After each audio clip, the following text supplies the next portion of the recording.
Hello, thank you so much for joining us tonight. We're coming to you live from our studio, and we are live on two platforms. We're live on Instagram, we are live on Facebook. I'm just going to make sure, and we're going to do a quick check-in here to make sure that we're all good, all set.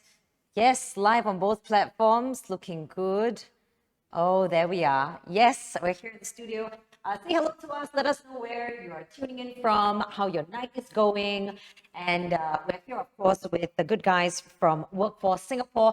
This is the second of 5 live streams that we're doing. And it's all as WSG is Workforce Singapore to help us Singaporeans across all walks of life to really take charge of your own career path and to develop that career resilient mindset.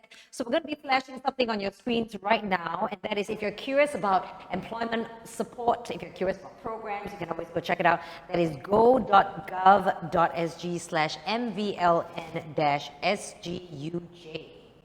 Yeah, I'm just going to make sure that we are live. Yes, yes. A big hello, hi to Bibin, to a whole bunch of all of you here joining us, to Ting Xuan as well. Hey, I have 2 amazing individuals here with us, not just individuals, experts in the field. And allow me to introduce ladies first. She's in beautiful purple today. Actually, corporate colors of Workforce Singapore also. Yay. And Sabrina is here. Sabrina Ho, she is the founder and CEO of Half the Sky, Asia's leading career platform for diverse talents. She's got almost 15 years in the field. That's right, Sabrina? Yes. Almost 15 years. And her platform, Half the Sky, is all about really matching opportunities for women with women that are looking for jobs. Yes. Half the Sky. Yes, I hope I've done it justice. It's really a career platform for you, CEO and founder of Half the Sky. And with us, separating the 2 ladies, is Terrence. Terrence is here, who's got almost 20 years in the field now. And of course, Terrence is the head of people and organizational development at Civica. You lead the human resource function of global software tech company Civica that we mentioned. And you're very, very passionate about helping people grow, to nurture the talent and to be where they want to be in their work. So here's the thing. We want you to be liking it, to be sharing this live stream and asking questions, because we want to help you with your resumes. We've got the tips today. We're going to be talking about everything from what recruiters are looking for. How do you make that first impression? Is there a format for resumes? We're going to be asking so many questions. What's the difference between a cover letter and a resume? You know, things like that. So we want you to be asking questions because we would love to give you personalized sessions with Sabrina and with Terrence here. Sabrina, with Half the Sky, there's a workshop that you've got, a CV workshop. So she's your lady, and also one-on-one sessions with somebody with almost 20 years in the business. That's, you know, he knows exactly what he's talking about. So, you know, all I'm trying to say is if you have been looking to sort of retouch up your resume, I haven't updated my resume in years. So I'm going to be learning a lot today. Ask away. Share, comment, ask. Hi, we've got friends asking as well. And if you've got questions, wow, so many of you are here. Hi to David on Instagram. We've got Chin Hao, we've got K Corp. A big hello to all of you. If you've got questions about resumes, fire away. We're going to be answering them along the way as we go. So we've got templates. We're going to be taking you through that, because the thing about resume writing, guys, is that you start at the start of your career. You do it. Yeah. You do it when you are, you know, refreshing your career, looking for a new job. And it's how often should people be updating their resumes? Maybe I should ask that. I think people should update it at least once a quarter. Really? That's right. Once a quarter? So if you don't track what are the things that you have done or contributed, likely 2-3 years into the role that you played, and when it's time to refresh it, you'll be like, you know what, I forgot almost half the things. I probably remember the things I've done the last 30 days, but not across the 2-3 years that I'm in.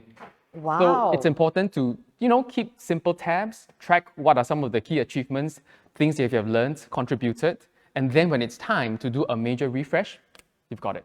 Every quarter. Okay, that's a bit high maintenance, I think. Sabrina, you look a bit shocked there. Yes. How often should we be updating our resume for a corporate job? Yes, I think for me, I have slightly different opinion. I think whenever you're looking for a job, then you can update your resume, because for me, the only purpose for your CV is to land an interview.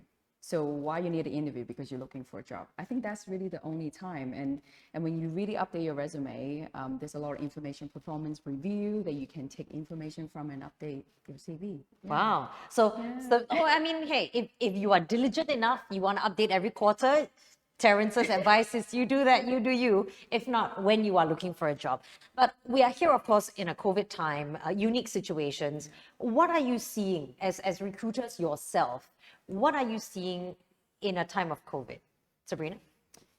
I think for us last year, so our platform is a career platform for women. So what we saw last year in terms of jobs, I would say 70 to 80% of the roles are technicals. From technology sector, it can be engineers. So it's a good news because employees are still looking for people, and majority of them will be technical roles. But I think one of the things that we see is, yes, there's a lot of job opportunities out there, even though a lot of companies are letting go of people, but there's not many employees who have the skills to do those jobs. So you're seeing a lot of resumes, but the resumes don't fit the job. Yes, and that as well. Okay. So we saw a lot of applications for technical roles, but they don't have the skill set. So what I was trying to say is, I think a lot of candidates, they may lost their job, they may want to switch industry because of COVID. They can see the technology industry is up and rising even during COVID, so they want to try it out. But the thing is, they just apply every single jobs without really looking at the JD, without doing research of the company. So they had this spray and pray approach, which would never work. Spray and pray approach. So just randomly sending out your resumes out there. Yeah. And hoping for the best. Yes. Wow. Okay, so that's the thing. And that's why we're here, because we're here to talk about how to make that great first impression. And I've spoken with these two lovely, beautiful human beings about making a first impression, because we already have questions coming through on Facebook. If you have questions, ask away, because we've got Sharon already asking, is there a resume template to just at one glance, you wow the recruitment manager? Great question. And now I'm going to ask these two lovely people, what kind of first impression, how long do you take to look at a resume? You're smiling at me like this because... You know what? I think it's unequal effort that you put in. So I think when you craft a resume, when you update it, you put in at least a few hours, I would say, right? Yeah. And then people think that because I put in so much effort, that the person on the receiving end, which in this case, the HR guy, right? Yeah. Running through the resumes, that they would spend at least a good chunk of, 5 minutes, I would say. Yeah. But the reality is that the HR people or the people who screen it take less than 10 seconds. Yeah. 10 seconds. Yeah. My goodness. So sometimes you customize your resume. Is it really 10 seconds or is it less? I would say less, 7 seconds. So, and I think social media nowadays, recruiter I'm talking about, they would take less than 7 seconds to look at your CV. Oh, wow. Yeah. Okay, and this is why we have to impress, right? So let's get to the question that Sharon is asking here. Is there a resume template? Everybody wants to know, right? You Google it, sure, it comes out. It's all there. It's online, right? Yeah. But the question is there a one size fits all? Can I take one resume and send it out to every job that I want? It depends, right? You can do a spray and pray approach if you just want quick and dirty, What is, okay. right? That means you just want to land a part-time job, put it this way. So I think there are things for every season and reason. So in this case, if you just want a quick part-time job, honestly, if you just want to be a server somewhere, you just want $10 an hour, sure. Yeah. Okay. Do that approach. So maybe a non-permanent job, like a part-time role. Yes, that works. Then you just, one resume format, template, you just whack. Okay, gotcha. And yeah. I think I would say, let's say, for example, you are a marketing person. So if you're going to apply for another marketing role, then you can use the same resume, because in terms of a skill set, it will be the same. Maybe industry-wise, slightly different, but you have transferable skill set. But if you are applying for digital marketing, so it's a bit different than what you do, you need to tailor it, you need to customize it. And I think back to your question about how to stand out, I think it's really down to the format. If we only have 7 to 10 seconds, right? The CV is really down to the format. I will always say clean and concise. Use bullet point. So when we look at it, okay, I know where to look for the information. Of course, that should be, which we're going to share about the Yes. template later, but I can quickly share. It's about the format, clean and concise, bullet point. You clearly lay out the subheading, so I know where to find the information. Okay, education, okay, I can see that. Working experience, I can see in that section. Bullet points, and Bullet and points. it's all about being clear and structural. So just to summarize very quickly, if you just joined us live on Instagram or on Facebook, we're here with Sabrina and Terrence. We've got 15 years, almost 15 years, almost 20 years in the business, basically adding up to my age. That's what it is in total. And essentially what you're saying is that for part-time roles, sure, just one template, go ahead. But if you're looking for long-term jobs, right, you want to play around, don't you? Isn't it? Yes, spot on. So you Yeah. got to play around. How does that work? So you generally have your, we'll share the template later on. So stick around for that, because both of them have got these almost like, I want to say foolproof, but they've got formulas for you. Yes. And if you have questions for them, ask away, because asking a question, and there are no terrible questions, asking a question could actually land you a one-on-one session with Sabrina herself and with Terrence, and then you can run through your own resume with these guys as well. So I Yeah. do want to add on what Yeah. Sabrina said. Please. So it's so important that if you're going for something that it's of, again, permanent role, job switch, including those that are looking for a pivotal change, meaning if you're being displaced, you're looking to move to a different industry, you could be a school teacher wanting to move into to be a comms manager. Yeah. And all these things are important that you first understand what of your career steps are. Then you look at where you're at now. You take a hard look at your CV, and then you got to do a bit of that customization. Okay.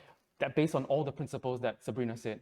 Be clear, be concise, be structured, and that will be sort of your 101 of a CV. Yeah. But what is customization? Like, what am I supposed to, am I supposed to customize according to the role, so I look at the role and based on the skill set that's required. How do I customize, I guess is my question. What do you mean by customize? I can start. Okay, sure. So customize, I think it takes a few forms. The first one is you take a hard look at what you've done, what you've achieved, and you got to pen this down somewhere. And then the next thing is you take a look at the jobs that you want. And of course, once you take a look at the job description that's out there, then you got to position what you've done appropriately to that job description so that you grab the eyeballs of those who read it, right? So if I'm a recruiter, and then I look at the resume that comes in, and I go, wow, a few ticks that connects with me, then I will pick this up.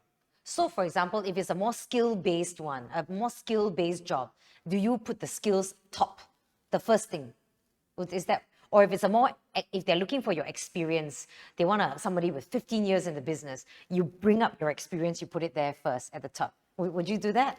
Would you sort of shift those blocks of information according to what you think the recruiter may be looking up? 7 seconds, right? Yeah, 7 seconds. So you need to. So for example, skills-based resume, when you're going to do it will be when you're looking for a job that you don't have experience.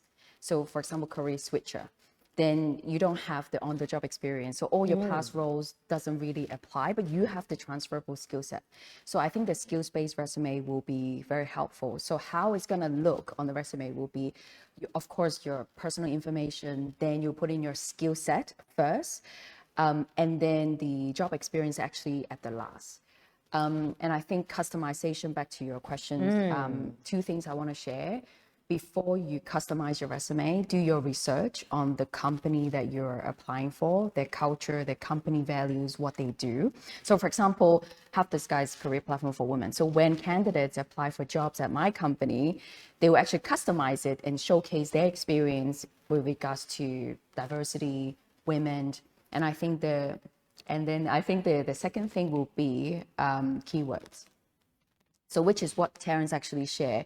So when you customize the resume, look at several JD, job description, that you want to apply for and find those common keywords on those JDs and make sure you use those common keywords onto your resume all over. Yes, so that's more systematic approach. That's right. And I think one thing that we all know that again, I think I'm speaking to all of us who are connected online. Yeah. Most of us will apply a job on LinkedIn. And keywords are incredibly important because of the algorithm that sits in LinkedIn that will job match your profile with headhunters that use the LinkedIn platform to look for candidates that has the similar experience. So it is very important that you customize, take a look at few job descriptions, pick out keywords, put it into your resume so that the algorithm that sits behind LinkedIn would pick you up and send you across who you are to some of the recruiters online. Yeah. And there's so many tips and tricks because, there's the algorithm on LinkedIn, there are keywords, and later on we're going to go into formatting, font size, we're going to go into how to show the bullet points and all of that. And we've got questions coming through. So if you're watching us on Instagram as well, feel free to ask questions. We're taking your questions via Instagram. We're taking your questions via Facebook. In fact, we've got yet another question. I love it. Must I write a cover letter for all jobs? I don't know, you're smiling so widely, so... I'll answer first. As a recruiter for close to 15 years, so I have to admit, I've never read a cover letter. Never. So I always go straight to the CV, and there will be a lot of recruiters out there who tell you the same thing. So I don't know about, internal talent acquisition manager like Terrence, but I've heard some of my hiring managers, they actually do read your cover letter because they want to know who you are and what your passion. So Terrence. And I would say the rule of thumb is generally a cover letter is not necessary. But let's talk about some of the roles out there that might potentially need a cover letter. Okay. So for example, management associate programs out there. So they generally want a overview of who you are. Do you have a larger than life purpose and perspective? Right. So things like, I enjoy cooking, running, so on and so forth. What are my what is my world peace ideals out there? Yeah, And people just want to know you holistically, right? Yeah. So a cover letter, it's amazing to capture some of these things. Sure. So I would say generally rule of thumb, again, 7 seconds. It takes more than 7 seconds to read a cover letter, but some jobs would be helpful for a cover letter. Okay. But again, a digital cover letter, like on LinkedIn, if you reach out to a in-house HR person, recruiter, then you would write a LinkedIn message to your elevated pitch. That's your cover letter. In a nutshell, who you are. And that's really powerful. So the old school cover letter that you attach to a CV. Yes, the first maybe page. not. No more. No more. People just want to see, hey, what are your relevant experience Yeah. related to the role? If it's not, next. Yeah. Wow. Yeah. That's interesting. Now, there are questions here. Now, Sharon is asking as well, how many pages should my resume be? 2 pages, is 2 pages just about right? And is it also wise to adapt the words from the job ad to update our resume? So I think the second part you've already said, right? Pick out keywords from what's advertised, match it to what you put into your resume. I would say that's one. Yeah. But perhaps the question we can talk about, not pages for your resume. I always thought 1 page. Is that it? I think that's more westernized. 1 page. Oh, okay. In Asia, 2 to 3 pages. But I think if you're someone with more than 20 years of working experience, to be honest, you only need to put 10 to 15. The first 5 years, you can just put in the company and the title. To be honest, not many people will actually assess you based on your work experience over 10 or 15 years. Yeah, so 2 to 3 pages. 2 to 3 pages max in Asia. Terrence, do you agree? Agree. And Okay. absolutely as well. So it's about showcasing the value that you bring. Yeah. And again, have it, showcase it. It's not show off. So what it means is that if you have been through various organizations, various experiences, put it up in a piece of paper, because this resume is basically your admission ticket into an interview of an organization. Right. Of And course. so in a nutshell, let people know who you are and what you've done. So the names of the organizations that you've been into, it just means that it's industry that you're in. Showcasing the achievements, right? So if you are a salesperson, or if you are digital marketer, or even if you are a operations or logistics person in manufacturing plants, there are key KPIs that you over exceed. So put in some of these details in. That will be really helpful for someone that's receiving your CV to understand you. Right. But again, templating is important as well because 7 seconds, Yeah. feature the important things. Yes. Then when you've grabbed the eyeballs of a recruiter, then people would spend additional maybe 7 minutes to just run through it. Well, not 7 Okay, minutes, so we hope couple we of answer minutes. your question. Yeah, Sharon. So 2 to 3 pages for your resume, but make the first page count. I think that's what it is, right? Then they'll spend more time looking through. We've got some amazing questions coming through. Thank you so much for all your questions. You can send them through via Instagram or you can send them through via Facebook. We've got a question coming through from Simon. And Simon says, nowadays, CVs are screened by ATS. How to be successful to pass the ATS? You're nodding profusely, Sabrina, but maybe let's share just rewind just a little bit. What is ATS? Yeah. Go for it. Yeah, great question. So ATS stands for Applicant Tracking Systems. So in short, it's resume robots.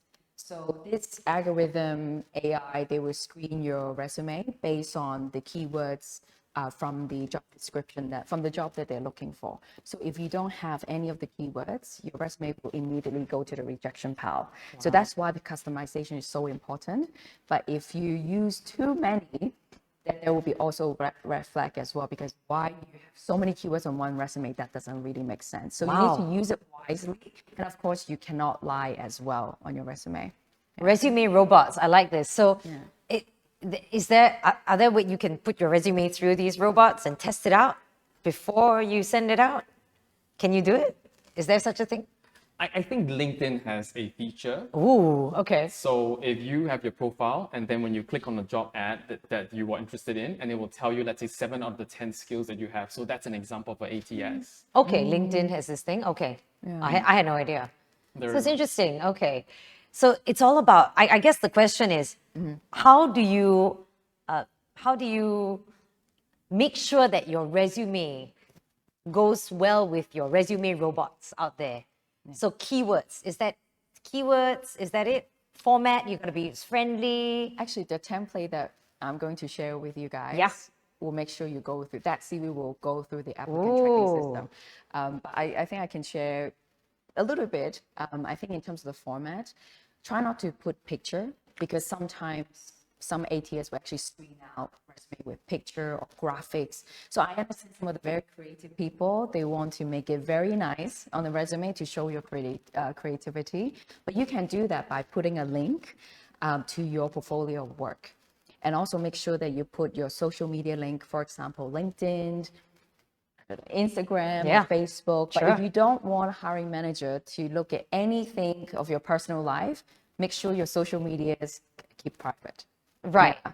Or just put it on a website if you've got one. Chances are, if you're in the creative industry, you'll have a blog or you have your website. So drive everything there. Don't fill it with images, right? Yeah. We want to keep up with the resume robot, right? So keep sending your questions through. We would love to receive all of them. We've got one coming through saying, how do I write an effective resume to beat the system?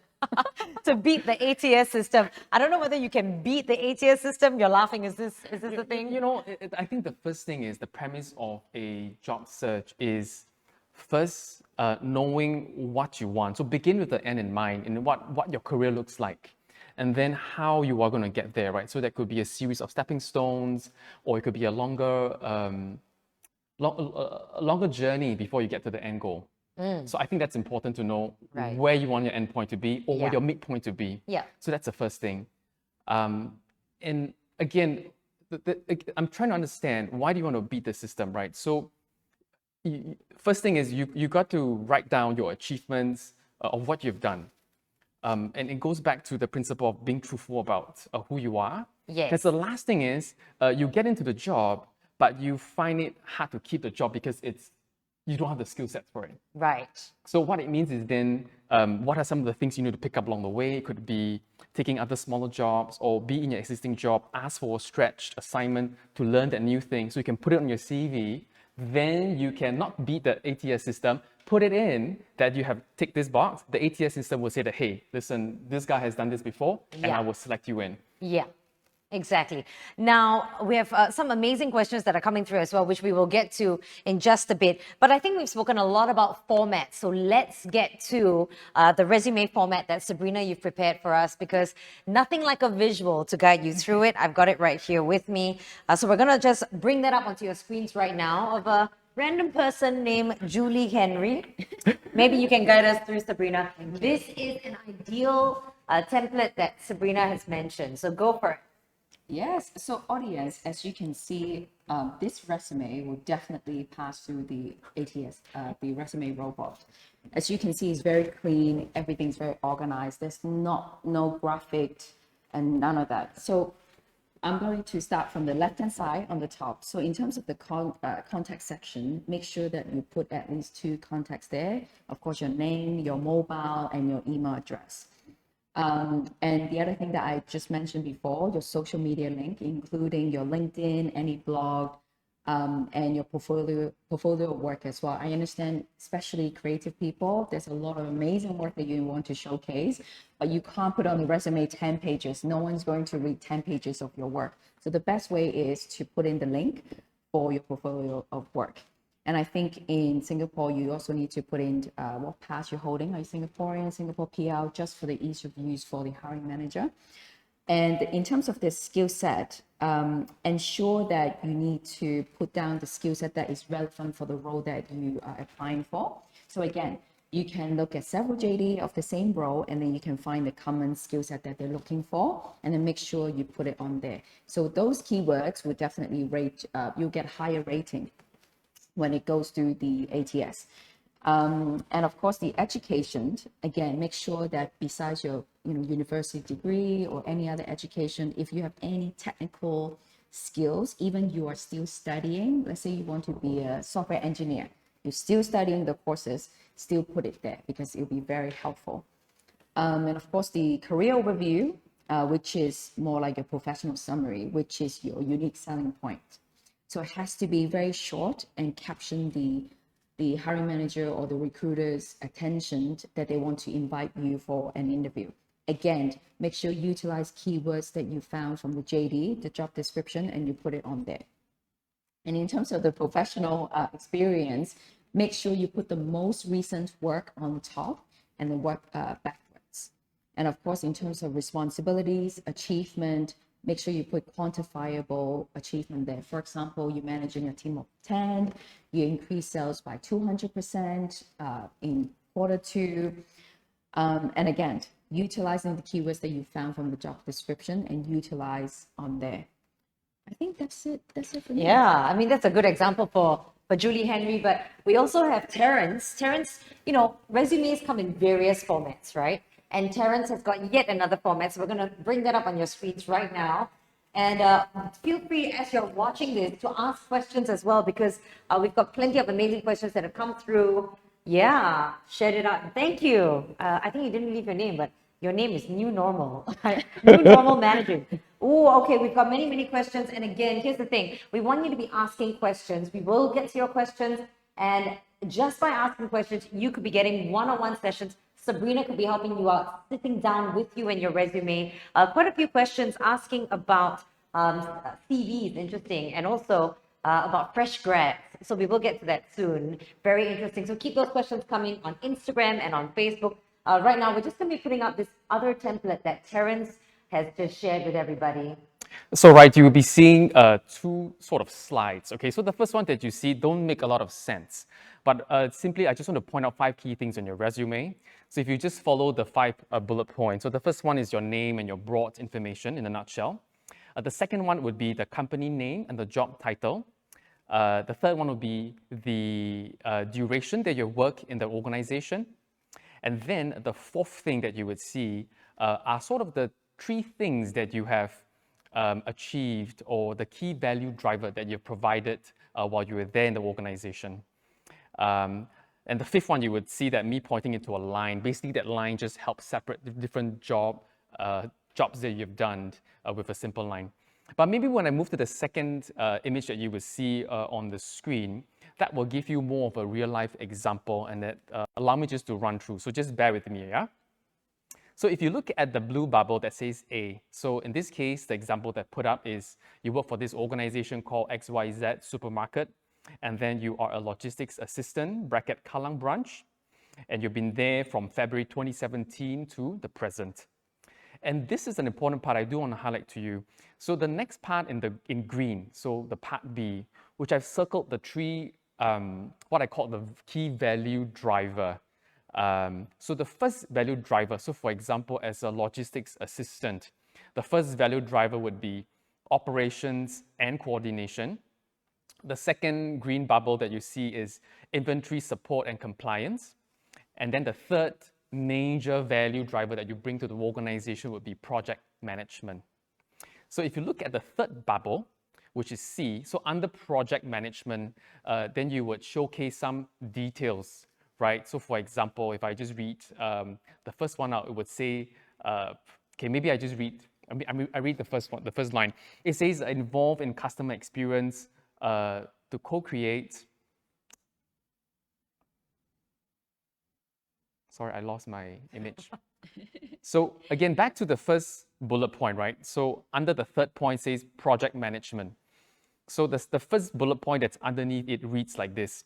Involved in customer experience projects to co-create and test customer-related workflow instructions, i.e. receiving, labeling, picking, and packing.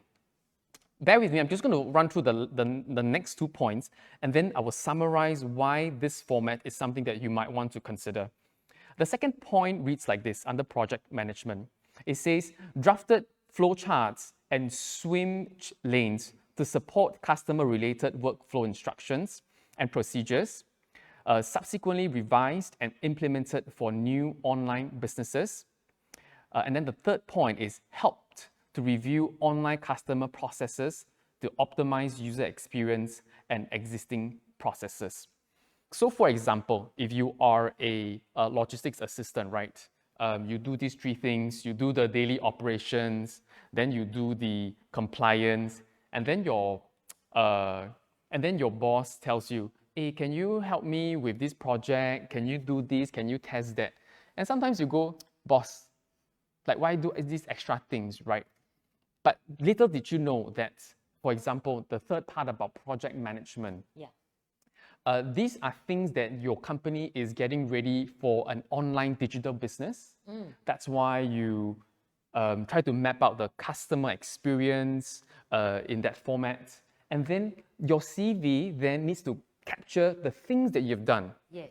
So that is why, if again, like Sabrina, that you said, right, in your performance review in the mid-cycle, the year-end, some of these things, write it in. And when it's time to refresh your CV, you take that out and put it in. Likewise, if you're going to be a little bit more diligent, then pen it down when you have done some of these new things as well. So don't wait until the end of your career when you're trying to like mad rush and put everything together.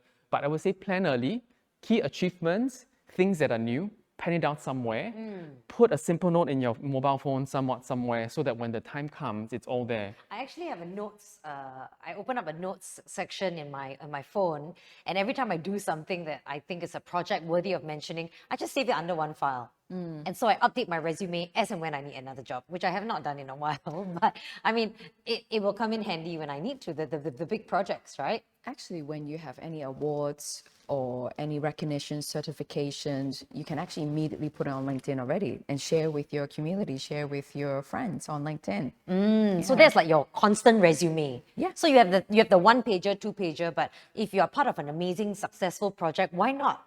So you're constantly updating. Your LinkedIn is your social, that's right. your work social media, right? And to add on, so whatever you put in the 2-pager on Word file, you technically need to tighten it and put it on LinkedIn as well, because when I recruit from LinkedIn, or most people recruit from LinkedIn as well these days, they could generate a online CV as well. So not just have one in your pocket that you send out, but also put it up on LinkedIn. So now if you're curious to know about, how you can curate your own resume and you're feeling a little bit lost, you'd like some career advice, you can always go check out WSG's Careers Connect. This is something, it's a portal where you can receive career-related advice, assistance, and you can go to go.gov.sg/CC online. So that's like represents Career Connect online. They've got a whole suite of programs there. You can go and check out how to embark on your job search and some career development articles as well. But I do want to say a massive thank you. So many questions are coming through, and we are going to be getting to them. In fact, somebody asked on Instagram, in a time of COVID-19, should we tell people that we are vaccinated? Is that a thing that I include in my resume? Should I say that I'm fully vaxxed and ready to go back to work? That's an interesting, very COVID-related question. I personally haven't seen any employers, they require any of the candidates to put it on the resume yet. Perhaps when you go back to work, they may say, hey, are you fully vaxxed? I'm not sure I will put it on my resume though. Oh, it's an interesting one, right? But I think in the Singapore context, we don't necessarily need to put up, because if you look at the stats, as of today, we are more than 70% that we have fully vaxxed. Fully vaxxed, yeah. And again, for me as an employer, we technically don't discriminate. So if we discriminate those that are not vaccinated, and as well color, gender, race, so on and so forth. So that's something that again, various different organizations, different rules, regulations. If likely you're going to work in a medical facility, then that's a requirement, non-negotiable. But if you're going to work in a digital marketing role. Also, I think if you're curious, perhaps ask the recruiter and say, hey, I'm only halfway through. I've only got one of the 2 doses. Do I have to include it? It maybe the recruiter says, it's okay, you don't have to, right? But we've got so many amazing questions. Stephen, thank you so much for your question. Stephen says, I'm a student with not much experience. What are some ways I can still make my resume stand out? You're nodding, so go ahead, Sabrina. When you don't have those bullet points of multiple bits of information. Go ahead. I think as a fresh graduate or students, you may look for interns, your first job. The hiring manager or recruiter, when they interview you, they're not looking for on-the-job experience. What they're looking for is your attitude for the role.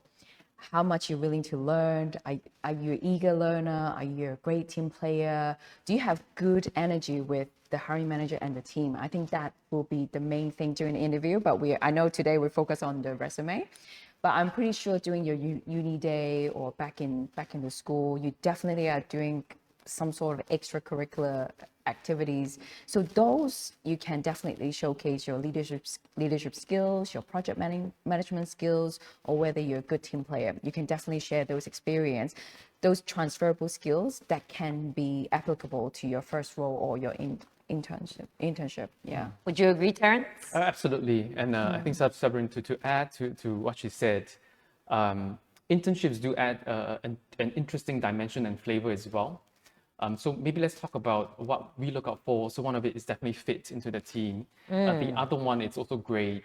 So again, if you are an undergrad, which you are a stellar student, if you have 4 out of 4 GPA, put it up, tell people you're on a dean's list, so on and so forth.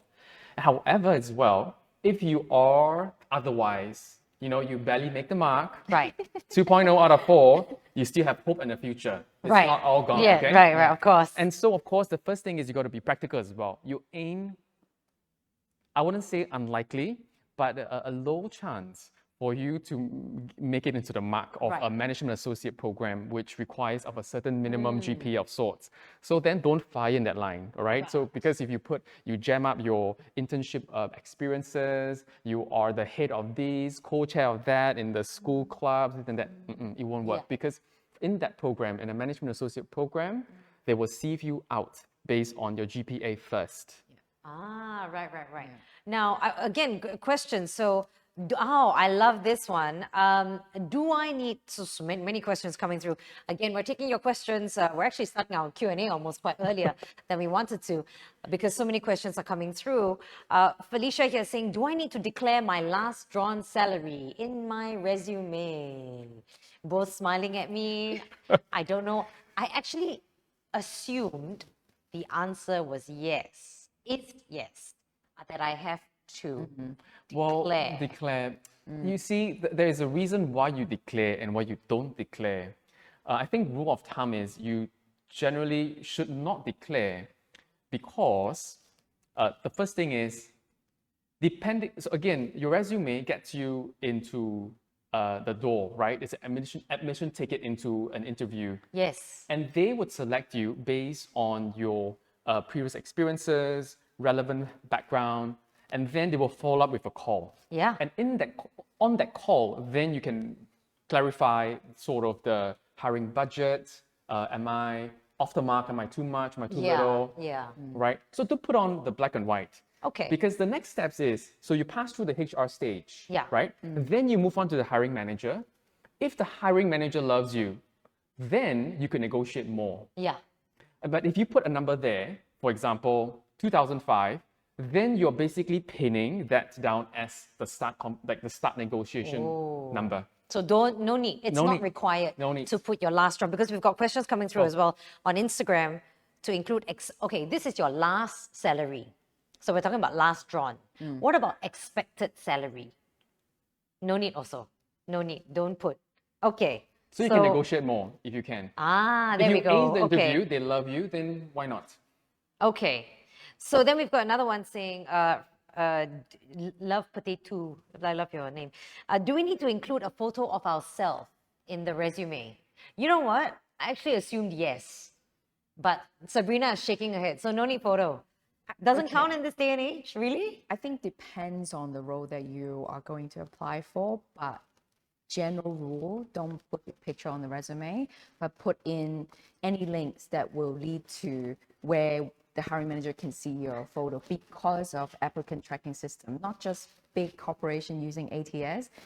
Medium-sized recruitment firm are also using ATS, which they will screen out any files that with pictures, graphics, or funny characters. So you want your resume to be sitting in front of the hiring manager. So make it as clean as possible. But if there's a link to your LinkedIn or Facebook or Instagram or any portfolio of your work or blog with your picture on it, go ahead and do it.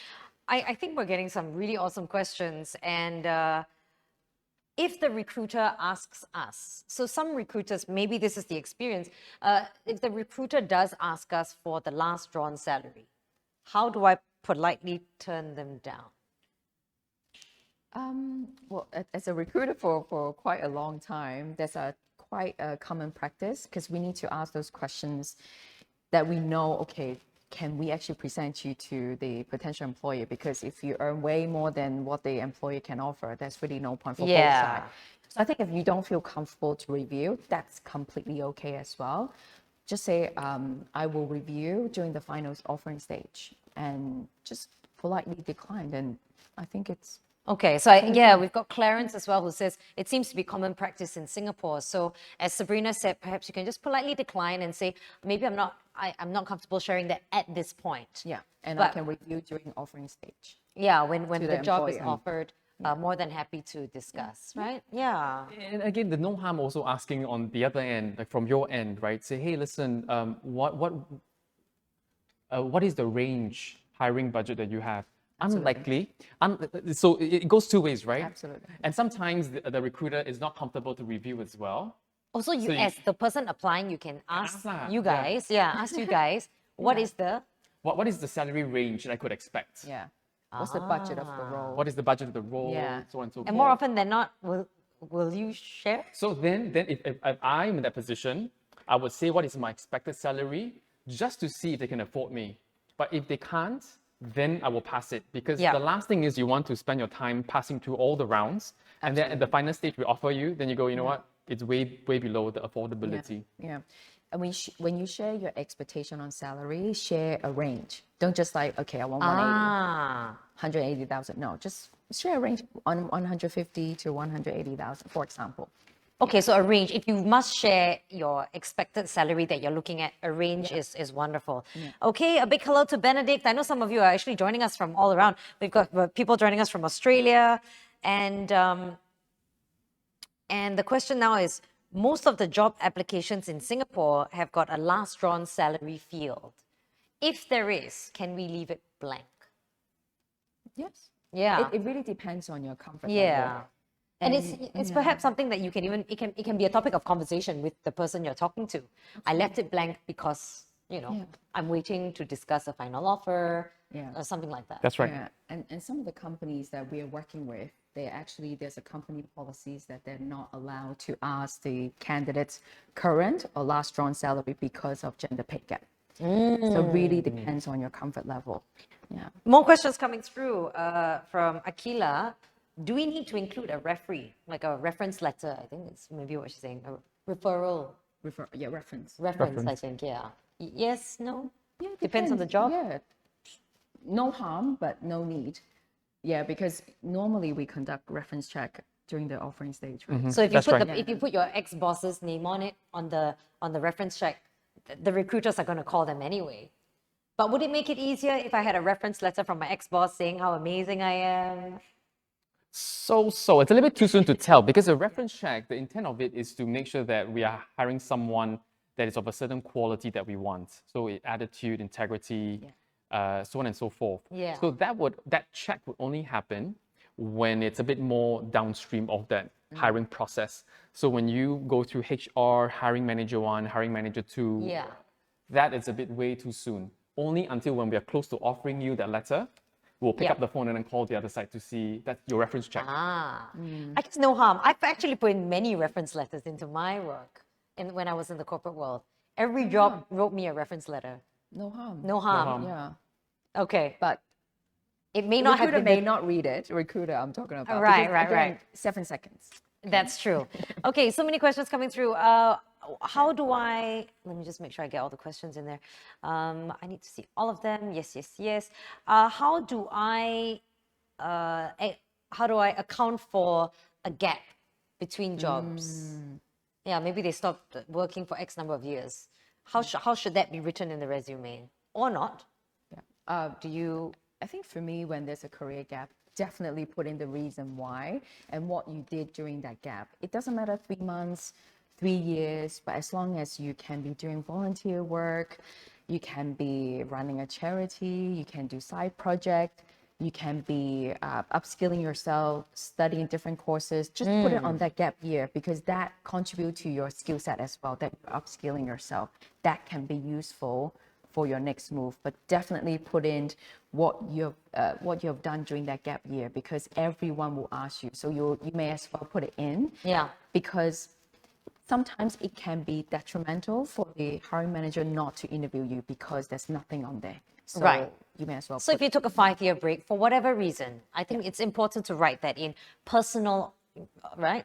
Most of the time it's personal. Yeah, and it can be taking care of your family members or taking care of your kids. But those skill set that you gained, definitely transferable. And trust me, there are companies who want your skill set, the skill set that you've gained during your gap year. Some really more questions coming through, and this one coming through from Sharon. What is the best range to indicate for expected salaries? Is 10 to 15% about right? I don't know. I gotta look at you guys. It really depends, right? So some people would move from job A to job B even with a 5% increment. And some people won't move unless there's a 20-30% increment. Wow. So it really depends on a few factors, right? If you're going for a bigger role, or are you going for a lateral move, or are you pivoting from one industry to another industry? So all these factors put a spin on that number. Yeah. So it really depends. So personally, at this point of time, again, don't put a number. But if you do want to put a number, then put a range. Right. Considering a few factors, because only at the offer stage, then you can negotiate. But if you put a number, generally they will pin you down to start from that number. Yeah. Do your research about the industries that you want to go for and the general market rate for that role and skill set that you have within that industry that you're going for. Right. Can't So really tell 10 to 15 or 15 to 20. Yeah. Need to do your would it be accurate to say, sort of sussing out similar job roles and seeing similar roles elsewhere and seeing what they are taking, and then maybe that's the kind of salary you can be asking for? Yes, no? It's really down to demand and supply. If there's not many demand for the role that you're looking for, Yeah. and it's a employees market, it's very hard for you to ask for another 10% or 15% pay rise while you're looking for a role. So really depends. There's no hard and fast rule. So you need to do your research and see, is your industry booming? Is your role booming? Is there high demand for your role as well? Because you need to be realistic. Let's say you're out of a job for a while, then you need to be flexible in terms of your expectation, in terms of location or your salary. You just need to be flexible. But now we're all working from home, so. That is true. So, here we are, we're live, coming to you live on Instagram and on Facebook as well. And we're curious to know what questions you want answered, because we have so many of us here joining us live. And just by asking questions, you could be having these one-on-one sessions. Of course, we only have an hour today, and we've got Sabrina here, we've got Terrence here, again, 15 years in recruiting, almost 15 years, almost 20 years. And we've got questions. If you have any, feel free to ask. If we took a break because of a personal or a medical reason, how do we actually express that in our resume? So let's just say I took a break between 2020 and 2022. Do you write it there as the years, and then you write, how would you write it in a bullet point? Would you say looking after mom, how would you write that, I guess? Or what have you seen actually? Right. I think just write it as it is. So if you're taking time off, you're taking a break, just put it down. I think if you ask me, it's more of overcoming the fear of saying, hey, with this blip in my life journey, would I be discounted for the roles? So I think the first thing is remove the fear from that part of you and say, you know what, I'm going to be bold, I'm going to be courageous, I'm going to be opportunistic, I'm ready because I'm rested, I'm ready to go again. And that's why we are on this journey of career and growing and learning. So again, don't worry, put it as it is. Tell them, hey, listen, I took some time off just to take care of myself. I took some time off to look at this, I took some time to look at that. And then say something that you've taken up from that journey.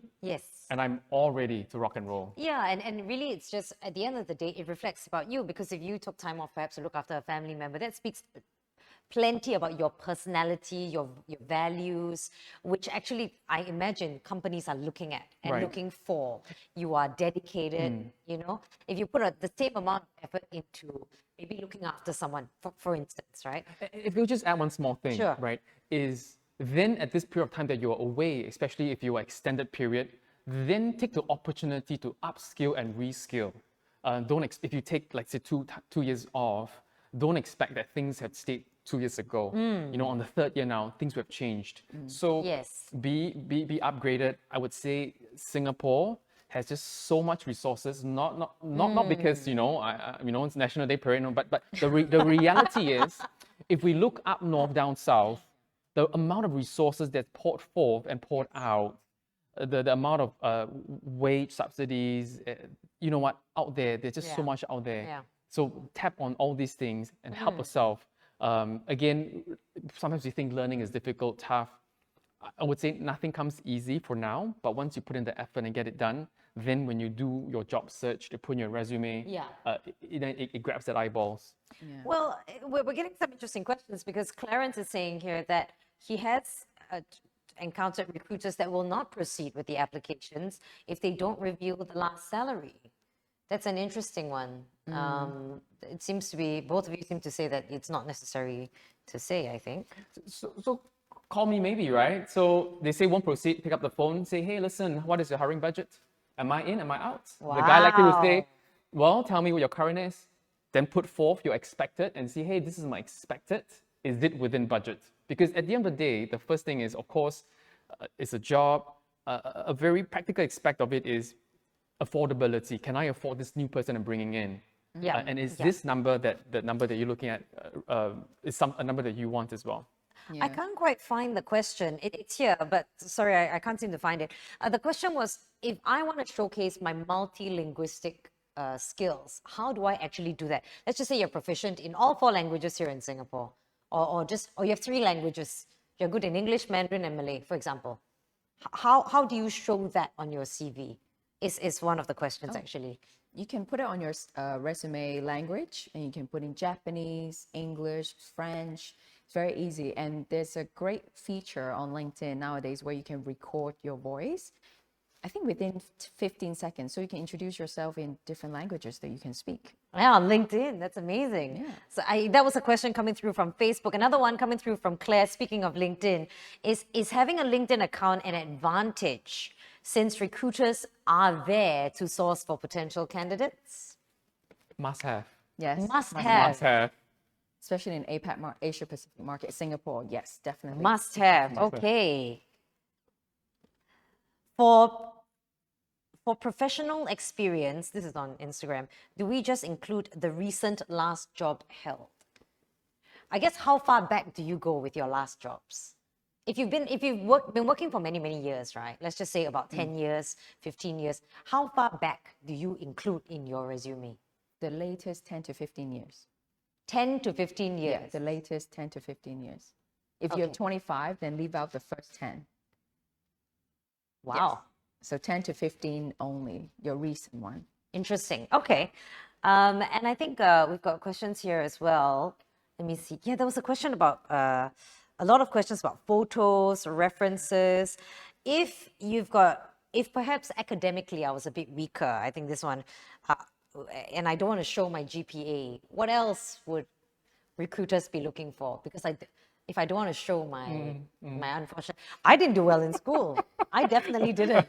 You know, just put down the name of the school that you're from. You know, if you're from Temasek Polytechnic, Sure. and then if you did a diploma in biotech, just put it there. That's it. Yeah. And if you got like, you know, if you're on dean's list or Right. first class honors, then put the bracket behind it. If not, have it, showcase it, flaunt it. If don't have it, then just slip it out. Right. Wow. I mean, we really are down to our last few minutes here. And if you've got way more questions, we've answered so many questions throughout this stream. But I think maybe just last few words from us before we wrap things up. Oh, here we go. More questions. What are the key things? I was just about to wrap up, but Jane has got a great question. What are the key things to call out if one has been in the same company for more than 15 years, but with different departments? What is the one thing to call out? First, I'd say loyalty, for starters. It's great that Jane has been with, like, or whoever has been with the company, right? So same company, different departments. How do you highlight that in your resume? Sabrina. I would say, sorry, go ahead. Oh, no. Yeah, go ahead. Top up, please. You know, Yeah, we'll do it. and I would say the different roles that you've played, it depends, right? So let's say if you're in an organization for 15 years and you've done 2, 3, 4 roles, Yes. then company name, then the next 3, 4 roles that you're there for and the duration, and then in a nutshell, what are the key value that you've brought to the organization? Right now, of course, you would be a little bit more, you would use the entire page if you're there for 15 years. Right. I would say that's one key thing to flag out. Wow. Would you agree? Yes, absolutely. And I Yeah. think for any professionals who stay within the organization for 15 years, different roles, it just shows how agile you are. It's definitely an advantage. And it shows you're a chameleon, right? No matter what department you do, you excel. And now you're looking for the next move. So all the best. I know, I agree. Yes. So, you know, if you are looking for a job or you're really looking to make that career switch, you can find out more. And we're just going to flash that on your screens right now. This is with Workforce Singapore.